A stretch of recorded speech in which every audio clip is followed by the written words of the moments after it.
आपको लेकर चलते हैं सीधे वाराणसी, जहां पर प्रधानमंत्री नरेंद्र मोदी इस वक्त एक बड़ी रैली को संबोधित कर रहे हैं। बाबा को जल चढ़ाने पहुंच रहे हैं और इस बार तो सावन की अवधि भी जरा अधिक है। ऐसे में इस बार बाबा के दर्शन के लिए रिकॉर्ड संख्या में श्रद्धालुओं का आना तय है। लेकिन इन सब के साथ एक और बात तय है। अब जे भी बनारस आई तो खुश होके ही जाई।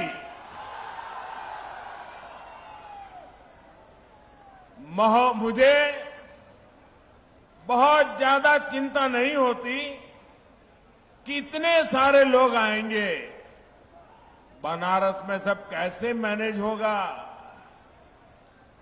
काशी के लोग तो मुझे सिखा देते हैं, मैं उनको कोई चीज सिखा नहीं सकता हूं। अभी G20 के लिए दुनिया भर से इतने सारे लोग बनारस आए थे। काशी के लोगों ने उनका इतना भव्य स्वागत किया, इतना अच्छा प्रबंध किया कि आज पूरे दुनिया में आपकी और काशी की वाहवाही हो रही है। और इसलिए मुझे पता है काशी के लोग सब संभाल लेंगे। आप लोगों ने काशी विश्वनाथ धाम और पूरे परिसर को भी इतना भव्य बना दिया है कि जो यहां आ रहा है गदगद होकर जा रहा है। ये बाबा की इच्छा ही थी कि हम उसे पूरा करने का निमित्त बन पाए। ये हम सभी का सौभाग्य है। भाइयों और बहनों, आज काशी सहित उत्तर प्रदेश को लगभग 12,000 करोड़ रुपए की परियोजनाओं का उपहार मिला है। हमने जो काशी की आत्मा को बनाए रखते हुए नूतन काया का संकल्प लिया है, ये उसका विस्तार है। इनमें रेल, रोड, पानी, शिक्षा, टूरिज्म से जुड़े प्रोजेक्ट हैं, घाटों के पुनर्विकास से जुड़े प्रोजेक्ट्स हैं।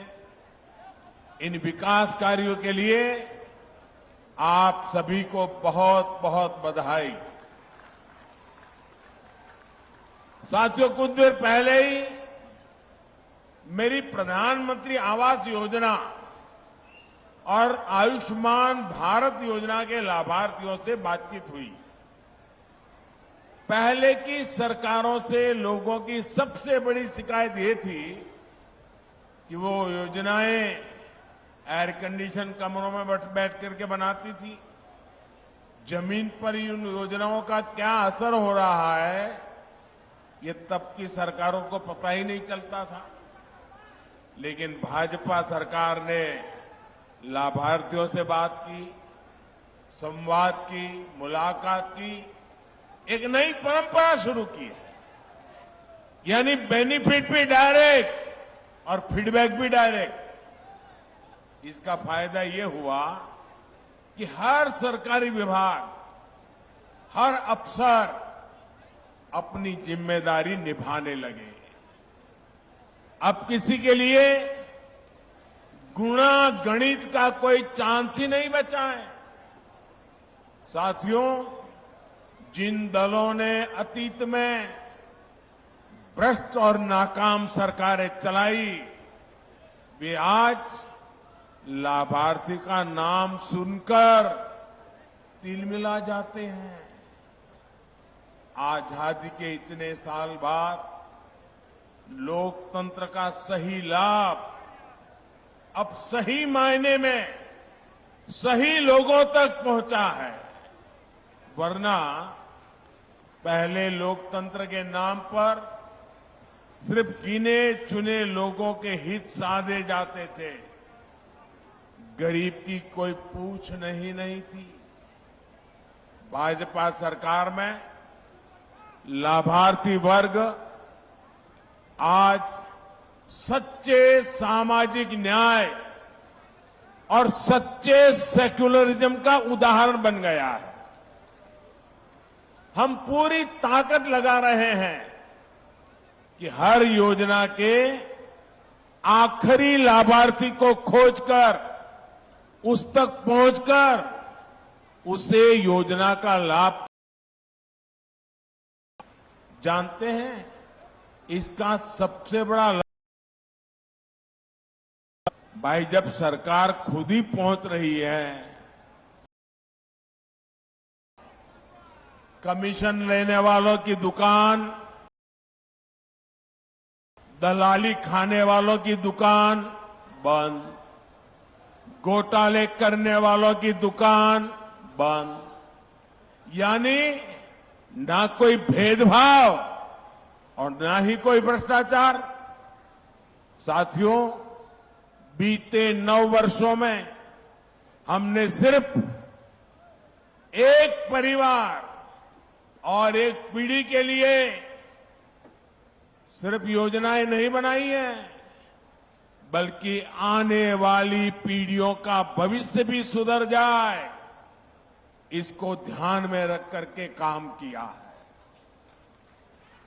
अब जैसे गरीबों के घर की योजना है, अभी तक देश में 4 करोड़ से अधिक परिवारों को पीएम आवास योजना के पक्के घर मिल चुके हैं।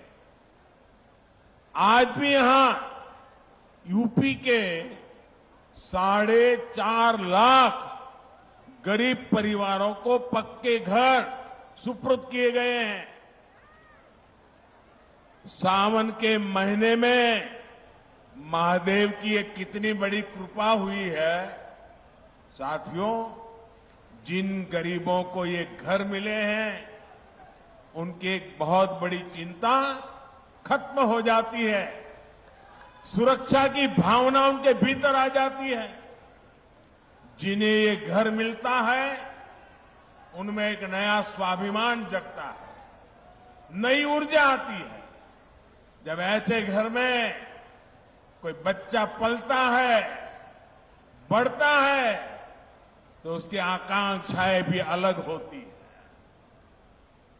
और आपको एक बात मैं बार बार याद दिलाता हूं, पीएम आवास योजना के ये ज्यादातर घर महिलाओं के नाम पर मिल रहे हैं।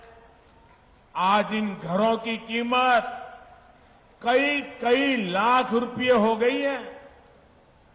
करोड़ों बहनें तो ऐसी हैं जिनके नाम पर पहली बार कोई प्रॉपर्टी रजिस्टर हुई है।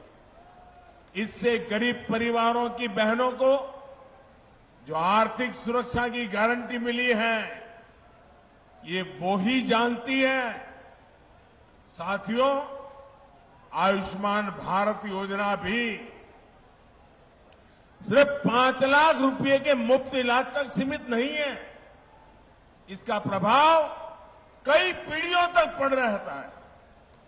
जब गरीब परिवार में कोई गंभीर रूप से बीमार पड़ता है, तो किसी की पढ़ाई छूट जाती है, किसी को छोटी उम्र में काम करने के लिए जाना पड़ता है, पत्नी को भी रोजी रोटी के लिए निकलना पड़ता है। एक गंभीर बीमारी आई कि कई साल तक मां बाप, बच्चे बड़े हो जाएं लेकिन शादी नहीं कर पाते हैं, क्योंकि आर्थिक स्थिति बीमारी में खस्ता हाल हो जाती है।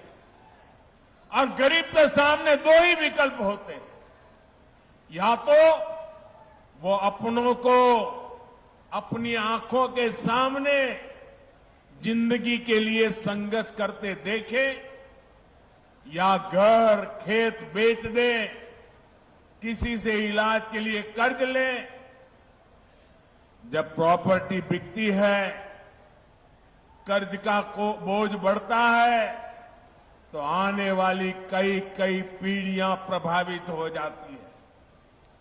आयुष्मान भारत योजना आज गरीब को इसी संकट से बचा रही है। इसलिए मैं मिशन मोड पर लाभार्थियों तक आयुष्मान कार्ड पहुंचाने के लिए इतना अधिक प्रयास कर रहा हूं। आज भी यहां से 1,60,00,000 लाभार्थियों को आयुष्मान भारत का कार्ड बंटना शुरू हुआ है। भाइयों और बहनों, देश के संसाधनों पर वंचितों का, गरीबों का सबसे बड़ा हक होता है। पहले बैंक तक पहुंच भी सिर्फ अमीर लोगों की होती थी। गरीबों के लिए तो ये माना जाता था कि पैसा ही नहीं है तो बैंक खाते का क्या करेंगे। कुछ लोग सोचते थे कि गारंटी देने के लिए कोई नहीं है तो बैंक लोन कैसे मिल पाएगा। बीते 9 वर्षों में इस सोच को भी भाजपा सरकार ने बदल दिया। हमने बैंकों के दरवाजे सबके लिए खोल दिए। हमने करीब करीब 50 करोड़ जनधन बैंक खाते खोले। मुद्रा योजना के तहत 50,000 से लेकर 10 लाख रुपए तक के ऋण बिना गारंटी दिए। यहां यूपी में भी करोड़ों लाभार्थियों ने मुद्रा योजना का लाभ उठाकर अपना काम शुरू किया। इसमें सबसे अधिक लाभ गरीब, दलित, पिछड़े, आदिवासी, अल्पसंख्यक परिवारों से जुड़े साथियों और महिला उद्यमियों को हुआ। यही तो सामाजिक न्याय है जिसकी गारंटी भाजपा सरकार दे रही है। साथियों, हमारे रेहड़ी, ठेले, पटरी, फुटपाथ पर छोटा मोटा व्यवसाय करने वाले साथी भी अधिकतर वंचित समाज से ही आते हैं। लेकिन पहले की सरकारों ने इन साथियों को भी सिवाय अपमान और प्रताड़ना के कुछ नहीं दिया। रेहड़ी, ठेले, पटरी, फुटपाथ पर दुकान चलाने वालों को दुत्कार देता है, गाली देकर चला जाता है। लेकिन गरीब मां का बेटा मोदी इनका ये अपमान बर्दाश्त नहीं कर सकता। इसलिए मैंने रेहड़ी, ठेले, पटरी, फुटपाथ पर दुकान करने वाले के लिए पीएम स्वनिधि योजना बनाई है। हमने पीएम स्वनिधि योजना के तहत इनको भी सम्मान दिया है और बैंकों को इन्हें मदद देने को कहा है। जो पैसे पटरी वाले दुकानदारों को बैंक दे रहे हैं उसकी गारंटी भी सरकार खुद ले रही है। पीएम स्वनिधि योजना के तहत अभी तक 35 लाख से अधिक साथियों को मदद स्वीकृत की गई है। यहां बनारस में भी आज 1.25 लाख से ज्यादा लाभार्थियों को स्वनिधि योजना के तहत लोन दिए गए। इस लोन से वो अपना काम आगे बढ़ाएंगे, अपनी दुकान का विस्तार करेंगे। अब कोई उन्हें गाली नहीं दे पाएगा, उन्हें नीचा नहीं दिखा पाएगा। गरीब को स्वाभिमान, ये मोदी की गारंटी है। साथियों, जिस लोगों ने देश पर दशकों तक राज किया उनके शासन के मूल में ही बेईमानी रही। और जब ऐसा होता है तो चाहे कितना भी धन इकट्ठा हो तो कम ही पड़ता है। 2014 से पहले भ्रष्टाचारी और परिवारवादियों की सरकारों के दौरान ऐसा ही कारोबार चलता था। बजट की जब भी बात आती थी तो घाटे का, नुकसान का ही बहाना होता था। आज गरीब कल्याण हो या फिर इंफ्रास्ट्रक्चर, बजट की कोई कमी नहीं है। वही कर देता है, वही सिस्टम है, लेकिन सरकार बदली है, नीयत बदली है तो परिणाम भी बदले दिख रहे हैं। पहले करप्शन और कालाबाजारी खबरों से अखबार भरे रहते थे। अब नए प्रोजेक्ट के शिलान्यास और लोकार्पण की खबरें अखबारों में छाई रहती है। बीते 9 वर्षों में आए परिवर्तन का सबसे बड़ा उदाहरण भारतीय रेल है।